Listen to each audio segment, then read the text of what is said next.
رحمان کا مہینہ ہے رمضان، بخشش کا ہے سامان، اس ماہ میں نازل ہوا قرآن، مالک کا ہے احسان۔ بسم اللہ الرحمن الرحیم، الحمد للہ رب العالمین، والصلاة والسلام علی سید الانبیاء والمرسلین، حبیب الہ العالمین ابی القاسم محمد، اللہم صلی علی محمد آل محمد وعلی آلہ الطیبین الطاہرین، سیما بقیۃ اللہ فی الارضین۔ قال اللہ تعالی فی کتابہ الکریم، بسم اللہ الرحمن الرحیم، وَنُرِيدُ أَن نَّمُنَّ عَلَى الَّذِينَ اسْتُضْعِفُوا فِي الْأَرْضِ وَنَجْعَلَهُمْ أَئِمَّةً وَنَجْعَلَهُمُ الْوَارِثِينَ۔ ایک بار پھر وقت کے امام کے حضور ادائے احترام کے لیے، ماہ رمضان کی عبادتوں اور اطاعتوں کی قبولیت کے لیے، مرحومین کے درجات کی بلندی کے لیے انشاءاللہ وقت کے امام کے ظہور کی تعجیل کے لیے درود بھیجیں محمد و آل محمد پر۔ اللہم صلی علی محمد آل محمد وعجل فرجہم۔ خداوند متعال نے قرآن کریم کے اندر اہل بیت اطہار علیہ السلام نے اپنی احادیث شریفہ کے اندر اس بات کو بہت تاکید کے ساتھ بیان کیا ہے کہ یہ جو پورا نظام ہے یہ واقعی ایک نظام ہے، یعنی ایک پورا سسٹم ہے۔ جیسے ہم لفظ سسٹم کہتے ہیں تو سسٹم میں اور پبلک میں جیسے موب کہتے ہیں، اس میں بہت فرق ہوتا ہے۔ آپ ایک جگہ کے اوپر بہت ساری اینٹوں کا ڈھیر ڈال دیجئے، وہ سسٹم نہیں ہوتا۔ انہی اینٹوں کو اگر ایک خاص ترتیب کے ساتھ آپ نے رکھا ہو اور وہ اس ترتیب سے کوئی نتیجہ حاصل کر لیں آپ، پھر وہ ایک سسٹم بن سکتا ہے۔ تو ایک سسٹم جو ہوتا ہے اس میں ایک انپٹ ہوتا ہے، پروسیسنگ ہوتی ہے، آؤٹ پٹ ہوتا ہے۔ یہ جو پوری کائنات ہے یہ ایک سسٹم ہے، اس کو بنانے والے نے کسی مقصد سے بنایا ہے۔ تو اگر آپ کو اور مجھے کوئی کاغذ کا ٹکڑا بے ہدف بے مقصد پڑا ہوا نظر آ رہا ہے، درخت کا کوئی گرا ہوا پتا نظر آتا ہے، یہ نہیں سوچیے گا یہ بے مقصد پڑا ہے، اس کے پیچھے بھی خدا ہے۔ تو کہیں مثلا آپ نے شاید کبھی دیکھا ہو کسی جھیل میں کہیں پر بہت ساری مچھلیاں بعض اوقات مر جاتی ہیں، پڑی ہوتی ہیں، یا مثال کے طور پر جیسا کہ بعض اوقات ہوتا ہے یہ کیڑے مکوڑے آ جاتے ہیں تو انسان دیکھتا ہے ہزاروں لاکھوں۔ اللہ کے نظام میں کوئی چیز بے مقصد نہیں ہوگی۔ جب کیڑے مکوڑے بے مقصد نہیں ہوں گے، ہم بے مقصد ہوں گے؟ کیسے ہو سکتا ہے؟ اشرف مخلوقات کو بے مقصد خلق نہیں کرے گا۔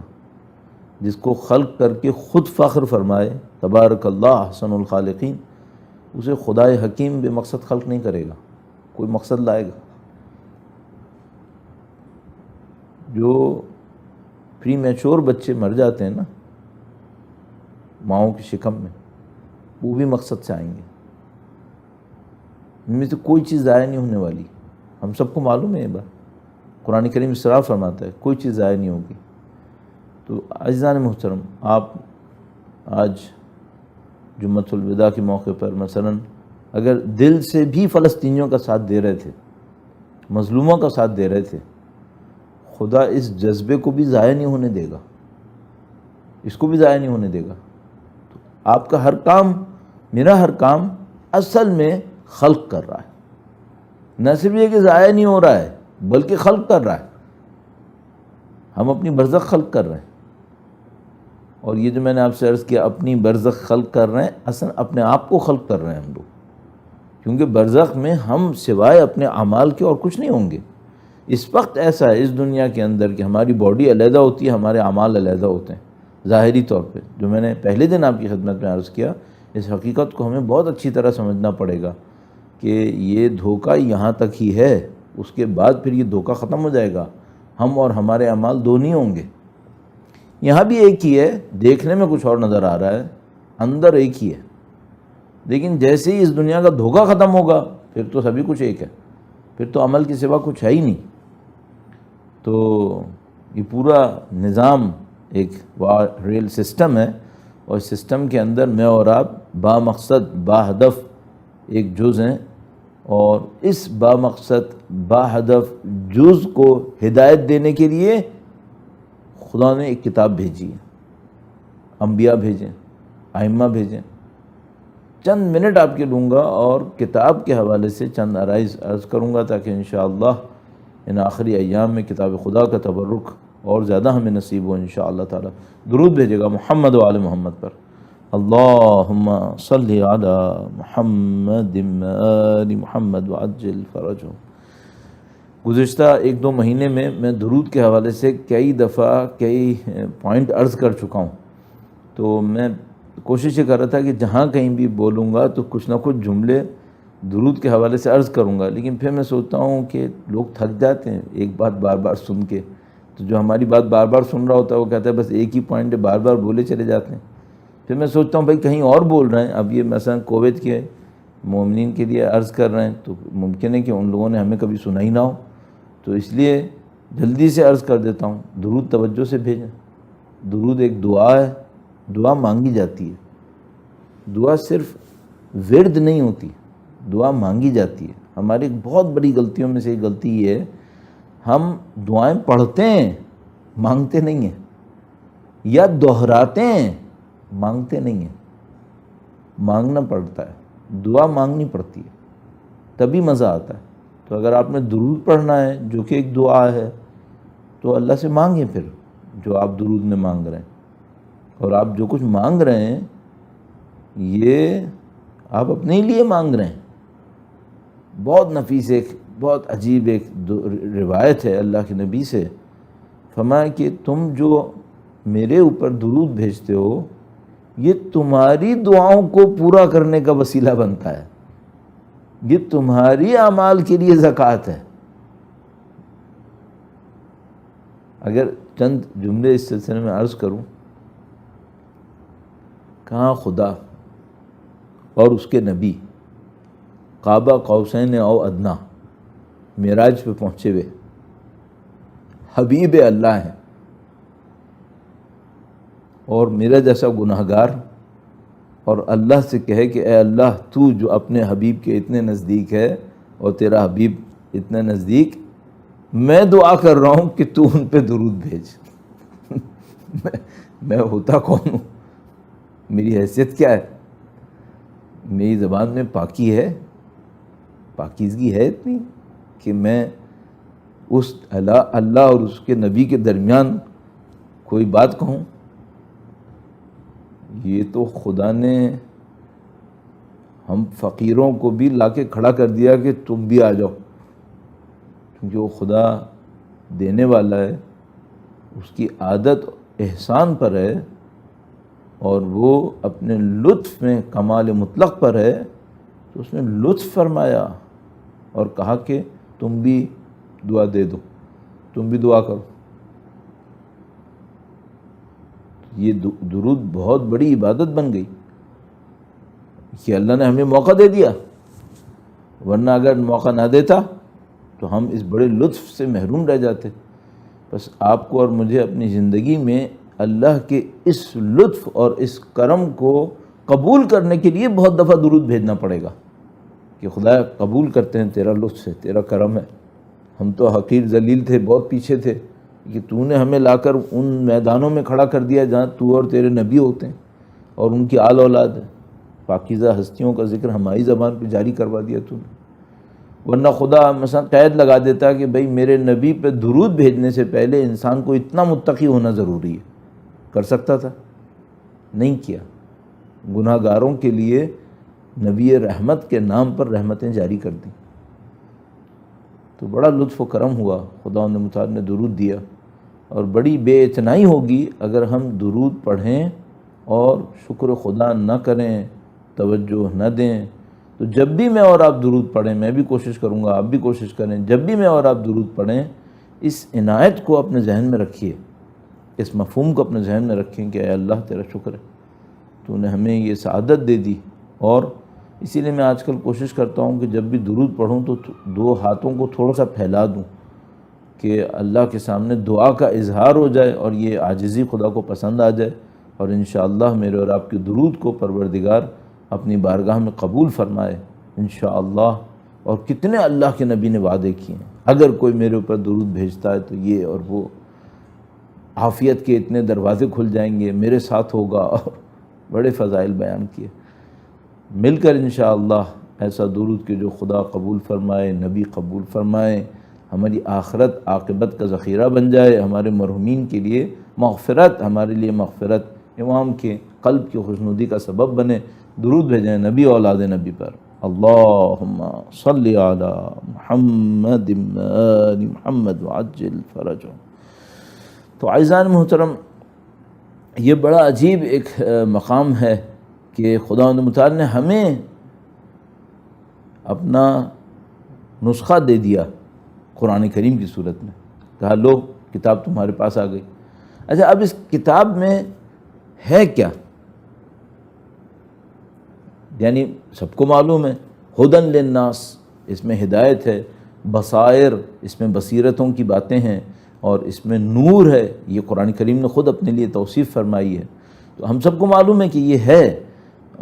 اور اگر ہم اس کو دیکھیں تو یہ کیا ہے، تو یہ سمجھ لیں کہ یہ جو پوری کائنات ہے اس میں ہمیں بہرحال 50 60 سال 70 سال کم بیش جتنا بھی ہے گزارنے ہیں، تو اس کے لیے جو بلو پرنٹ ہے کہ ہم نے کرنا کیا ہے، وہ یہ کتاب ہے۔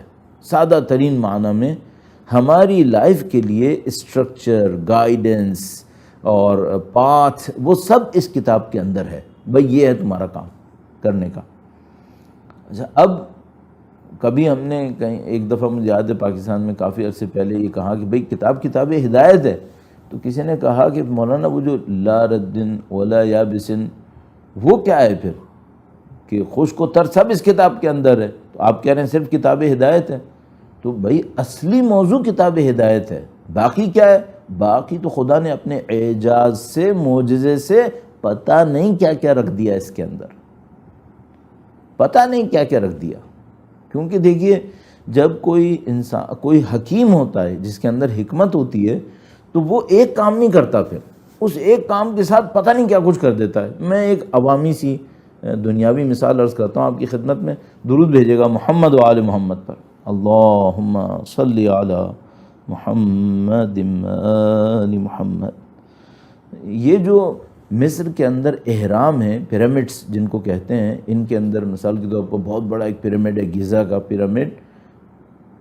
ہاں، تو یہ جو پیرامڈ ہیں ان کو دیکھیں تو آپ ایک مقبرہ ہے صرف، اور اس ایک مقبرہ ہے جس کی ایک عجیب سی شیپ ہے، البتہ ابھی تو ٹوٹا پھوٹا ہے جتنا بھی ہے، آپ کو پتہ ہی ہے اس کے اوپر بہت کچھ تھا جو تاریخ کے دوران میں لوگ چوری کر گئے، لے گئے، اس کے ٹاپ پہ کچھ تھا، پتہ نہیں کیا کچھ تھا، تو اس کی اینیمیشنز اب بنائی ہیں کہ بھئی اصل میں کیا تھا، ابھی جو نظر آ رہا ہے وہ کیا ہے اور اصل میں کیا تھا، تو وہ اس میں نظر آتا ہے۔ لیکن آپ جب اس کو دیکھتے ہیں، بلڈنگ نظر آتی ہے صرف آپ کو کہ ایک تکونی سی ایک بلڈنگ ہے، لیکن جب اس کے میجرمنٹس کے اوپر لوگ کام کرتے ہیں تو حیران رہ جاتے ہیں کہ بھئی اگر اس کے اس اینگل کو دیکھو تو اس کی میجرمنٹ یہ ہے، تو پورا جو آپ کی کاسموس ہے، کائنات ہے، وہ اس کے میجرمنٹ میں ریفلیکٹ ہو رہی ہے۔ مثلا ایک زاویے کو ناپیں تو اس کا جو رزلٹ ہے وہ ایکچولی زمین سے چاند تک کے راستے کو شو کر رہا ہے، اس کو ناپیں تو وہ زمین سے سورج کے راستے کو شو کر رہا ہے، اس کے اینگل کو دیکھیں تو وہ جو سورج کے گرد چکر لگاتی ہے زمین، اس کے دنوں کو بیان کر رہا ہے۔ تو دیکھنے میں تو بلڈنگ ہے، لیکن پوری کائنات کا کوڈ اس بلڈنگ کے مختلف زاویوں کے اندر، فاصلوں کے اندر بنا ہوا ہے۔ تو وہ جو جس کے پاس حکمت ہوتی ہے وہ دیکھنے میں تو بلڈنگ بنا رہا ہے، لیکن بلڈنگ کے پیچھے پتہ نہیں کون کون سے کوڈز اس نے ڈال دیے ہیں۔ اچھا، ہم سب کو معلوم ہے کہ بالآخر یہ جو پیرامڈز ہیں بنانے والے کوئی بھی تھے، ابھی کوئی کہتا ہے ایلینز تھے، کوئی کہتا ہے کہ بھائی یہ فراعنہ نے بنائے تھے، پھر اگر فراعنہ نے بنائے تھے تو جو ٹیکنالوجی انہوں نے استعمال کی ہے وہ ہماری جو ٹیکنالوجی کی ہسٹری ہے اس سے میچ نہیں کر رہی ہے، ہماری جو ہسٹری ہے ٹیکنالوجی کی اس سے وہ قطعاً میچ نہیں کر رہی، تو ایک مس میچ ہے، اس کا مطلب ہے ہمیں ری رائٹ کرنی پڑے گی اپنی ہسٹری ٹیکنالوجی کی۔ اسی طرح بہت ساری چیزیں ڈسکور ہوتی رہتی ہیں۔ ابھی آپ نے سنا ہوگا کہ سعودی عرب کے اندر مستطیل نام کر کے کچھ صحرا کے اندر نشانات ہیں جو میچ نہیں کر رہے ہیومن ٹیکنالوجی کی ہسٹری سے۔ تو قصہ مختصر یہ کہ بھائی کوئی عقل مند آدمی ہوتا ہے تو وہ اگر ایک بلڈنگ بھی بناتا ہے تو اس کے اندر 25 میسیجز ڈال دیتا ہے، دیکھنے میں بلڈنگ لگتی ہے اب یہ کتاب خدا کی ہے اور یہ خدا نے بنائی ہے. اب اس میں کتنے کوڈز ہوں گے؟ اللہ اکبر. اگر اس پیرامڈ کے اندر جس کا قطعاً ہمیں پتہ ہے مخلوق نہیں بنائی ہے، اس کے اندر اتنے کوڈز ہیں جس کو آج تک ہم ڈسکور کر رہے ہیں، 4000 سال کہہ رہے ہیں کہ اس کی خدمت ہے، اس کتاب خدا میں کتنے کوڈز ہوں گے؟ اس میں تو اللہ جانتا ہے کیا کچھ ہوگا. اور یقین فرمائیے یہ جو علوم ہم اور آپ کہتے ہیں، جس کے ہم جیسے کو تو خیر الف بھی نہیں پتہ، جس کو ہم علوم غریبہ تعبیر کرتے ہیں، یہ بھی پتہ نہیں کتنے قرآن کریم کے اندر ہوں گے، پتہ نہیں کتنے ہوں گے، اور کیا کیا باتیں کہی جاتی ہیں. ایک بات بڑی عجیب کسی نے کہی تھی. اب بعض اوقات یہ ہوتا ہے کہ بھئی بات کی اگر تصدیق نہیں ہوئی تو کہو بھی نہیں، لیکن پتہ نہیں کیوں دل چاہتا ہے بعض اوقات ایسی چیزیں نقل کر دیں. علامہ طباطبائی سے منسوب کرتے ہیں، میں نہیں کہہ رہا علامہ طباطبائی نے کہی، کبھی نہ کہیے تو وہ میں ظلم کر دوں ان کے اوپر. تو اب ممکن ہے بات بھی اچھی نہ ہو، ممکن ہے، لیکن پتہ نہیں عجیب سی بات ہے، عجیب سی بات ہے. تو اس میں لکھا تھا کہ یہ جو یاسین ہے یہ وہی یا حسین ہے جس کا سر جدا ہوا ہوا. یہ عجیب سی بات تھی، بہت عجیب ہے. پتہ نہیں واقعاً ہے یا نہیں ہے، لیکن سننے میں، دیکھنے میں، سوچنے میں بڑی عجیب لگتی ہے. یا حسین اور اس میں سے ہے علیحدہ ہو جائے تو یاسین، اور وہ کہہ رہے ہیں کہ یہ تو وہی یاسین کوڈ ہے سید الشہداء کے اس جسد سر بریدہ کا. اللہ اکبر. پتہ نہیں ہے یا نہیں ہے، پتہ نہیں علامہ طباطبائی نے کہے بھی یا نہیں کہی، لیکن بات بڑی عجیب ہے. قرآن میں بہت کوڈز ہیں، بہت کوڈز ہیں، لیکن مین چیز کیا ہے؟ مین چیز ہے ہماری ہدایت. ہمیں اس پر عمل کرنا ہے اور اس کو لے کے آگے چلنا ہے. اب یہاں تک میں نے عرض کیا تو یہ اس لیے عرض کر دیا کہ بھئی قرآن کریم کے ماہ رمضان کے متعلق ہم گفتگو کر رہے ہیں، اللہ کی بندگی کی بات ہو رہی ہے، تو اس کتاب کا ایسا نہ ہو کہ ذکر ہی نہ ہو، کہ جس سے ایکچولی سارے مفاہیم حاصل کیے گئے. تو قرآن کریم پہ توجہ کی ضرورت ہے، اور قرآن کریم سے ان تمام چیزوں کو دیکھنا، کنیکٹ کرنا اس سے بہت ضروری ہے. اب میں صرف ایک مفہوم وہاں سے لیتے ہوئے، قرآن کریم سے لیتے ہوئے آپ کی خدمت میں آج کے لیے ایک پوائنٹ عرض کرنا چاہ رہا ہوں، اور انشاءاللہ اجر و ثواب نصیب و ہم سب کو. درود بھیجے گا محمد و آل محمد پر. اللہم صلی علی محمد آل محمد وعجل فرجہم. معاف کیجیے گا، میں تھوڑا سا متفرق بھی ہوتا ہوں، کبھی ذہن میں کوئی چیز آ جاتی ہے تو پھر اب میں اتنا زیادہ مجالس کی فارمیٹس میں نہیں رہتا کہ اس کی فارمیٹ میں گنجائش ہے یا نہیں ہے. میرے ذہن میں آتی ہے تو میں بول دیتا ہوں کہ پتہ نہیں زندگی کتنی باقی ہے، اور اگر کوئی چیز سمجھ میں آ رہی ہے کہ مفید ہے تو انسان بول دے. جب ہم نئے نئے پڑھنا شروع کر رہے تھے، بولنا شروع کر رہے تھے، کہیں مجلس پڑھنے جاتے تھے، مثلا کوئی عشرہ ہوتا تھا، خمسہ ہوتا تھا، اور اس سے ریلیونٹ کوئی بات سمجھ میں آتی تھی تو یہ کاؤنٹ کرتے تھے کہ مثلا 10 مجلسیں پڑھنی ہیں، شروع میں ہی سب کچھ نہ بول دیں، بعد میں کیا ہوگا. تو اس کو بیلنس کرنا پڑتا تھا کہ بھئی یہ آج بات اچھی لگ رہی ہے، آج کہنے کی نہیں ہے، اس کو 4-5 دن بعد کہیں گے. پھر ہمیں سمجھ میں آیا کہ نہیں، یہ حماقت ہے، یہ غلطی ہے. آپ کے ذہن میں اگر جو آیا ہے یہ بھی تو بالآخر خدا نے نہیں دیا ہے نا، جو صحیح آیا ہے. جس خدا نے آج دیا ہے وہ کل نہیں دے گا، وہ کل بھی دے دے گا. وہ بقول حضرت ابو ذر غفاری سے جو مشہور ہے وہ یہ کہ وہ بڑے ان کو کسی نے رشوت میں پیسہ بھجوایا، سمجھ گئے کہ بھئی یہ مجھے پیسہ بھجوایا جا رہا ہے، تو جو لے کر آیا اس سے کہا میرا ہے؟ اس نے کہا ہاں تمہارا ہے. کہا تم سوچ لو میرا ہو گیا؟ اس نے کہا ہاں ہو گیا. کہنے لگا بس ٹھیک ہے. گئے شہر کے میدان میں کھڑے ہو گئے، کہا جتنے فقیر فقراء ہیں سب آ جاؤ، آج میں فقیر سب کو ہدیہ کر رہا ہوں. فقیر جمع ہو گئے. انہوں نے کہا لو کل تک تو ہمارا جیسا فقیر تھا، آج یہ ہدیہ کر رہا ہے. خیر وہ جڑ کھڑے ہوئے، 2 تھیلیاں تھیں اشرفی کی، پتہ نہیں 1000 کی، 10,000 کی. چند منٹس میں انہوں نے ساری خالی کر دی. جو لے کر آیا تھا اس نے دیکھا کہ اتنا حشر کر دیا انہوں نے. تو اس نے کہا کہ ابو ذر تم نے سارا کا سارا دے دیا اور اپنے پاس کچھ نہیں رکھا. کہا میری تھیلی میں ایک ایسی چیز ہے اس کے ہوتے ہوئے مجھے کسی چیز کی کوئی ضرورت نہیں ہے. اب وہ احمق سر پھرا جو لے کر آیا تھا وہ یہ سمجھا اس میں ایک اور کوئی ہیرا ہوگا، کوئی جواہرات ہوں گے، اس کی نیت ٹپکی ہوگی کہ میں اس کو نہ چرا لوں. تو کہنے لگا کیا ہے اس کے اندر؟ کہا کھول کے دیکھو. تو حضرت ابو ذر نے تحریک کھولی، اس کے اندر 2 روٹیاں رکھی تھیں. تو اس نے کہا کہ ابو ذر بیوقوف بناتے ہو، 2 روٹیاں پڑی ہیں اس کے اندر؟ کہاں بس یہ ہے. کہا یہ کیسے تمہارے لیے کافی ہے؟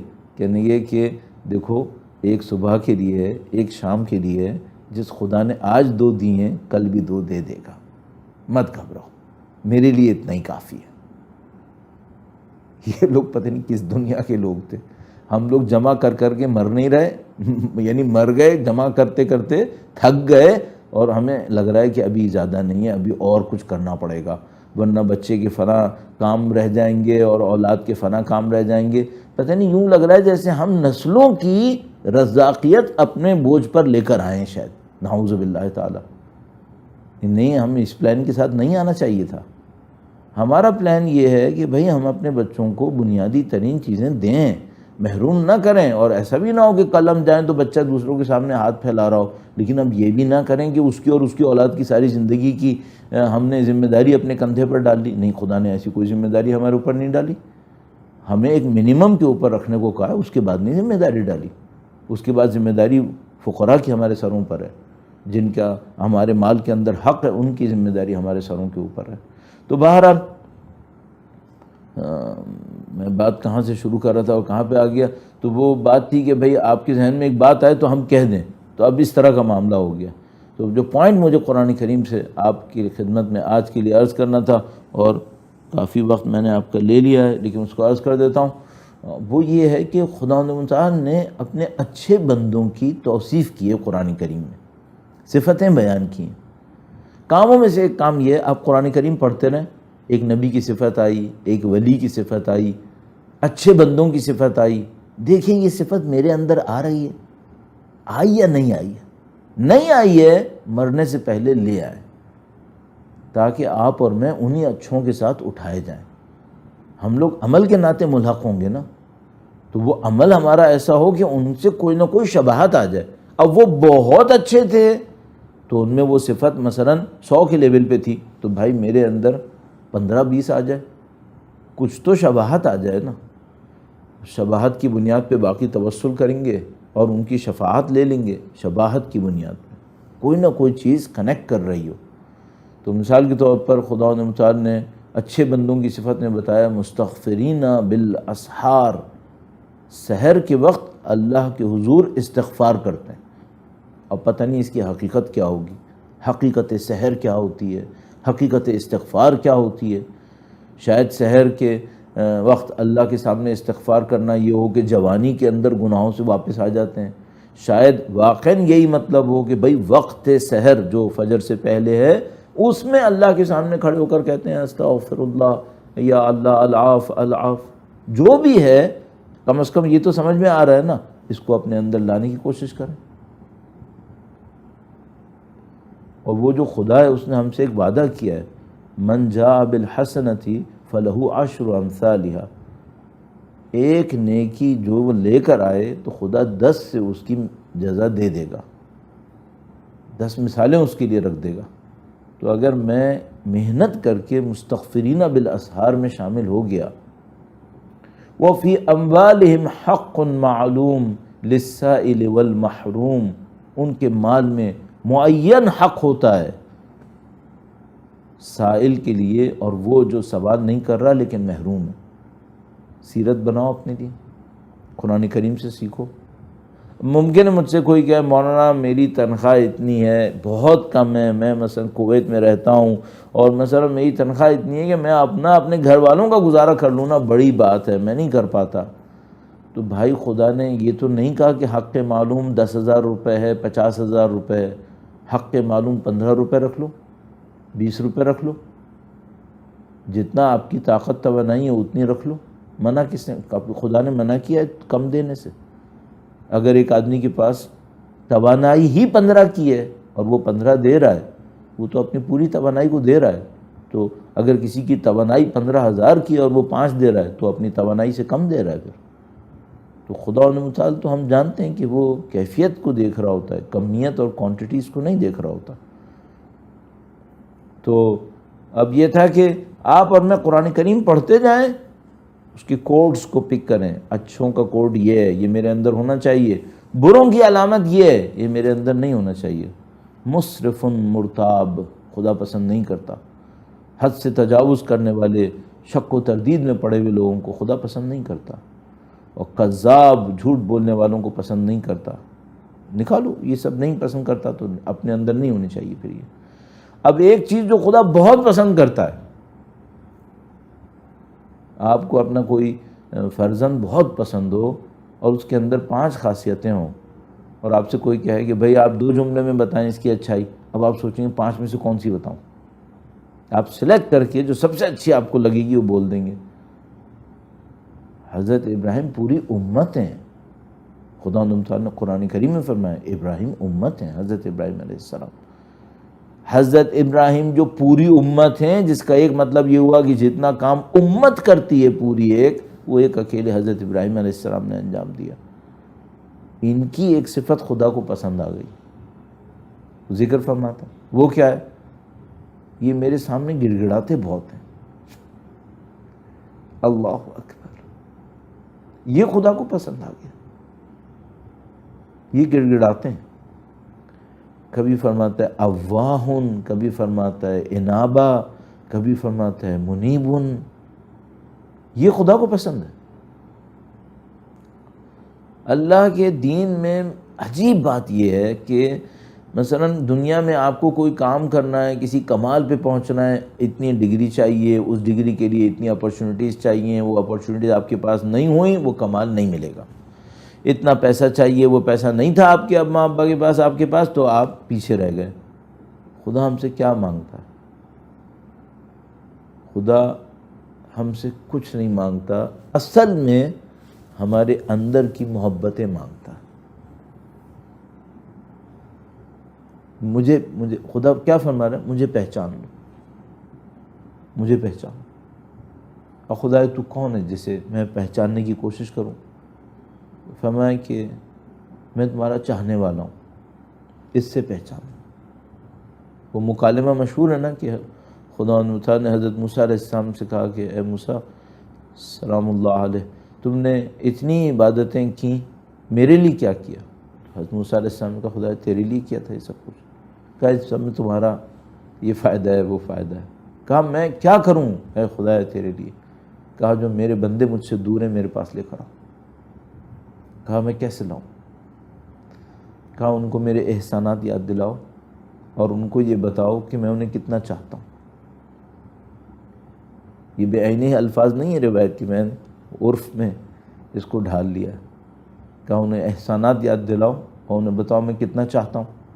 خدا اپنا تعارف کس بات سے کروا رہا ہے؟ میں رحمان ہوں، میں رحیم ہوں۔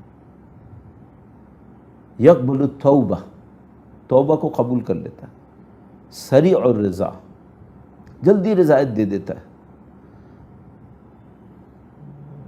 اے لوگوں جنہوں نے اپنے نفس کے اوپر اسراف کیا ہے، لا تقنطوا من رحمت اللہ، اللہ کی رحمت سے نا امید مت ہو جاؤ۔ حکومتیں کہتی ہیں جنہوں نے جرم کیا ہے نا، وہ ڈریں کہ ہم یہ کرنے والے ہیں وہ کرنے والے ہیں، پہلے خدا یہ کہتا نہیں، پہلے تم نا امید نہیں ہو، میری طرف آنے کی کوشش کرو۔ ہم جان بوجھ کے کفر کرنا، جان بوجھ کر ساری چیزوں کا انکار کرنا، یہ خدا کو پسند نہیں ہے۔ لیکن اگر آپ نے غلطی کی ہے، میں نے غلطی کی ہے، ہم تو غلطیاں کرتے ہی کرتے ہیں، تو خدا تعالیٰ فرماتا ہے کوئی بات نہیں، واپس آؤ، توبہ کرو۔ کب منع کیا؟ یہ جو صفت غفور اور غفار ہے، یہ ان معنی کے اندر ہے۔ ایک دفعہ نہیں بخشتا، بار بار بخشتا ہے، بار بار بخشتا ہے۔ اگر کہتا نا کہ ایک دفعہ توبہ قبول ہے دوسری دفعہ نہیں، ہم سب گئے تھے پھر تو ایک گناہ تھوڑی کرتے ہیں، تو 25 گناہ کرتے ہیں، روز کرتے ہیں۔ اس لیے اللہ کے نبی نے فرمایا کہ 70 مرتبہ استغفار ضرور کیا کرو۔ پتہ نہیں کون کون سے گناہ کر رہے ہوتے ہیں، ہمیں پتہ نہیں ہوتا۔ فرمایا 70 مرتبہ استغفار ضرور کیا کرو۔ تو کیا صفت پسند آئی؟ اواہ منیب، اللہ کے حضور گڑ گڑانا۔ بہت خوبصورت آپ نے دیکھا ہوگا، ایک کلپ آیا سید مقاومت کا، سید حسن نصر اللہ کا، کہ جس میں انہوں نے کہا کہ ہمارا جو سب سے بڑا سرمایہ ہے وہ یہ کہ ہمیں کوئی مشکل پیش آتی ہے تو ہم خدا کے سامنے بیٹھ جاتے ہیں، خلوت میں خدا سے طلب کرتے ہیں، خدا سے التجا کرتے ہیں۔ سمیع بصیر، اکیلے تو نہیں ہونا، اکیلے ہونا بہت مشکل کام ہے۔ جو لوگ خدا کے بغیر زندگی گزار رہے ہیں بہت مشکل کام ہے، اسی لیے تو ان کی حالت خراب ہے۔ آپ اور میں الحمدللہ رب العالمین خدا کی وعدوں کے ہمراہ ہیں۔ خدا نے ہمیں ہمارے تمام تر نقص اور عیب، کمی کوتاہی کے ساتھ قبول کرنے کے وعدے کیے ہیں۔ تو ہمیں کیا چاہیے؟ کچھ بھی نہیں چاہیے، توجہ، کلام، گفتگو۔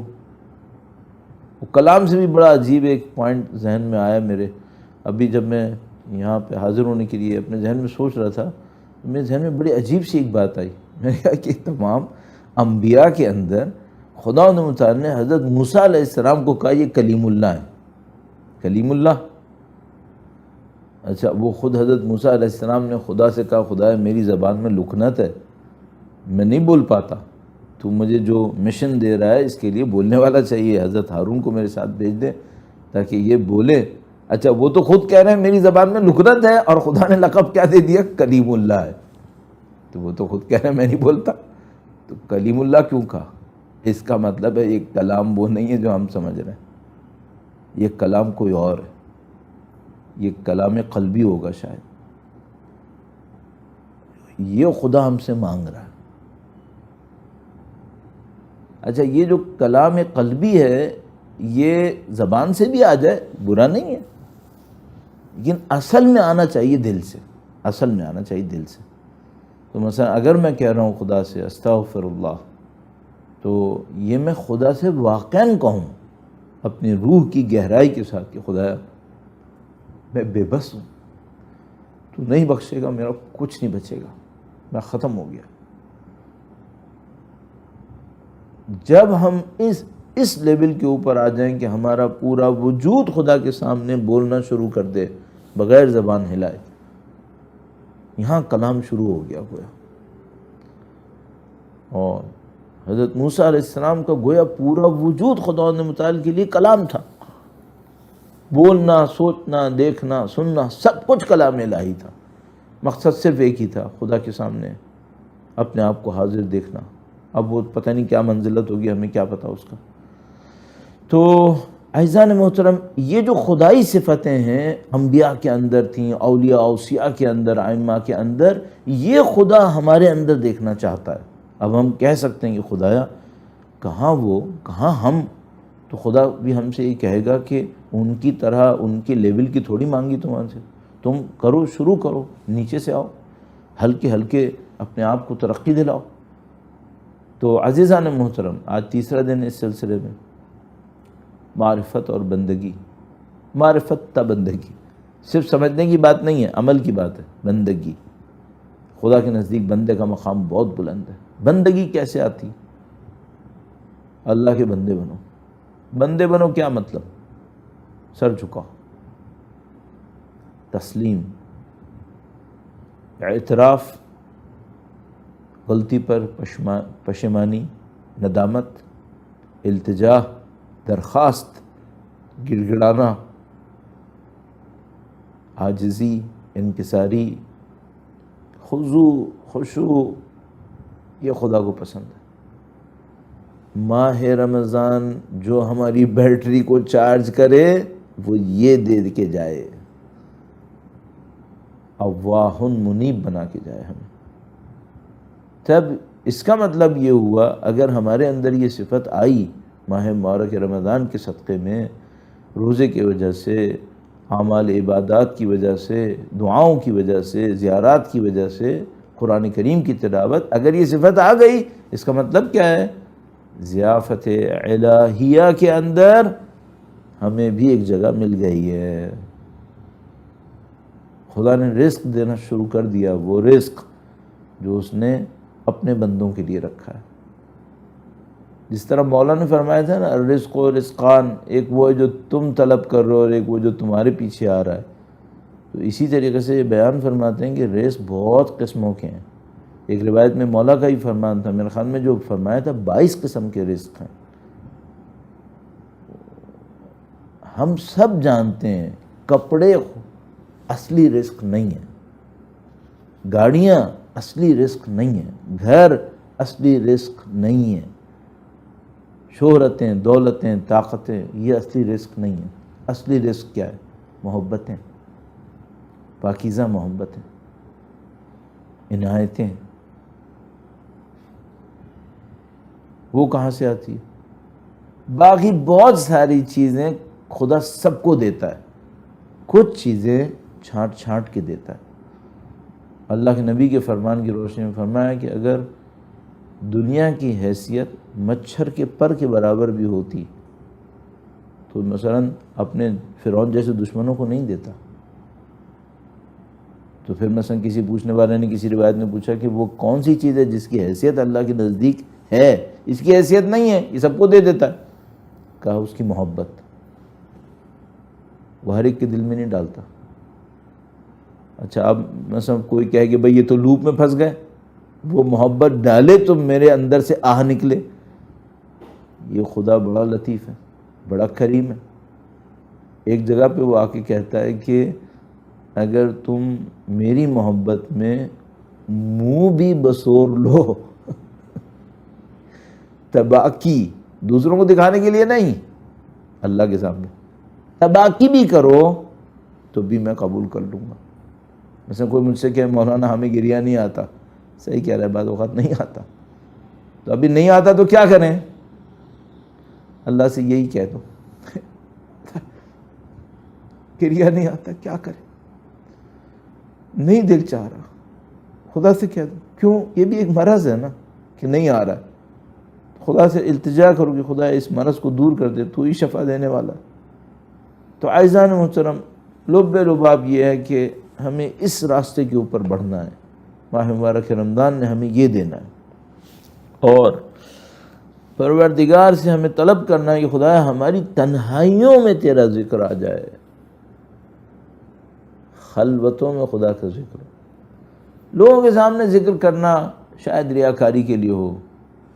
میں آپ کا وقت زیادہ نہ لے جاؤں، کافی وقت ہو گیا، اور کل سے میں کوشش کروں گا کوئی گھڑی سامنے رکھوں گا۔ تو لوگوں کے سامنے ذکر کرنے کا پتہ نہیں ہوتا۔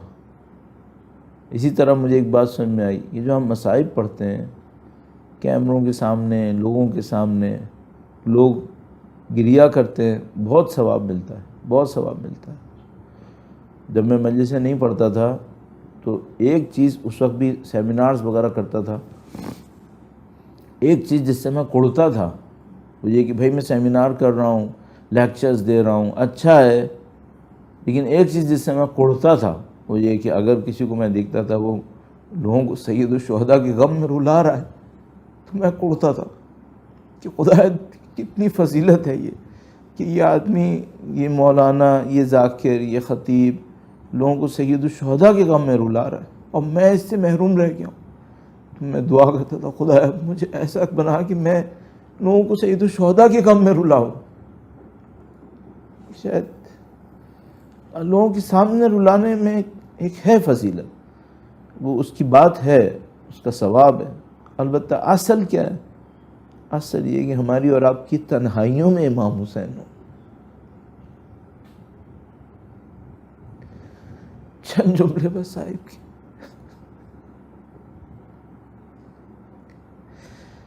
آپ کبھی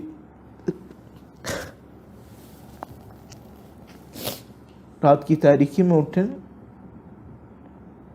بڑی عجیب روایت ہے ہمارے پاس۔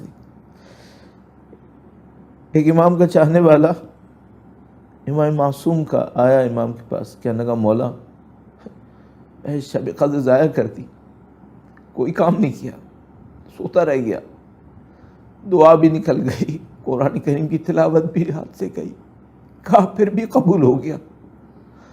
کہا مولا مجھے یاد نہیں آتا میں نے کوئی کام کیا ہو، کیسے قبول ہو گیا؟ کہنے پھر بھی قبول ہو گیا۔ کہنے لگا مولا کیا ہوا؟ فرمایا تم ایک دفعہ رات میں اٹھے تھے، تمہیں پیاس لگ رہی تھی، تم پانی پینے گئے تھے نا، کہنے لگا مولا گیا تھا۔ فرمایا تم نے جب پیاس میں اپنے پانی کو سامنے رکھا تھا تم نے میرے جد امجد کو یاد کیا تھا، تم نے امام حسین کو یاد کیا تھا۔ کہنے لگا مولا یاد کرتا ہوں، پانی پیتا ہوں تو یاد کرتا ہوں۔ کہا یہ قبول ہوا، بہت قبول ہوا۔ کاش ہماری عادت پڑ جائے جب بھی پانی پینے لگے امام حسین کو یاد کر لیں۔